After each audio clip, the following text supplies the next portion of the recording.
માંગ એક જ છે કે આમાં જે સ્વામીજી જલારામ બાપા વિશે બોલ્યા છે એની સિવાય અનેક ભગવાનો વિશે, નાગબાઈ વિશે, હનુમાન વિશે, બ્રહ્માજી વિશે જે બફાટ કર્યો છે એના સામે રઘુવંશી સમાજ તો માં તો આક્રોશ છે, પણ 18 વર્ણમાં આક્રોશ છે કે જે બોલે છે એ બંધ કરવું જોઈએ.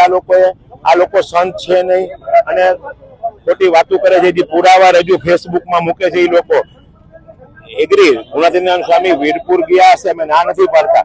એના આશીર્વાદથી અન્નક્ષેત્ર ચાલુ નથી. અન્નક્ષેત્ર 205 વર્ષથી ચાલુ છે. 2000ની સાલથી તો અહીંયા પૈસા લેવાના પણ બંધ છે. એટલે જલારામ મંદિર જે વીરપુર કરી રહ્યું છે અન્નક્ષેત્ર, એ માટે બીજી ખોટી વાતો ન કરવી જોઈએ.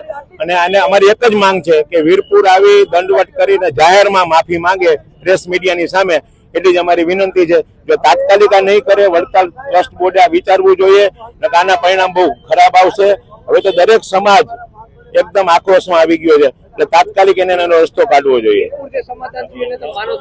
વીરપુર સમાધાન નથી થયું અને વિડીયો કોલમાં એમ કીધું છે કે હું આવીશ. હજી સુધી આવવાનો ટાઈમ નથી અને બોલતા 2 મિનિટ થઈ. અને હું તો એમ કહીશ કે જે સામે આવા સ્વામીના સંતો બોલતા હોય છે, સામે જે એના ભક્તો બેઠા હોય છે, એ કાંઈક તો વિચારવું જોઈએ કે સ્વામી તમે ખોટું બોલી રહ્યા છો, આવું ન બોલાય. એવું કેવું જોઈએ. વીરપુર સમાધાન વિડીયો કોલમાં થયું છે, માફી માંગી લીધી એને.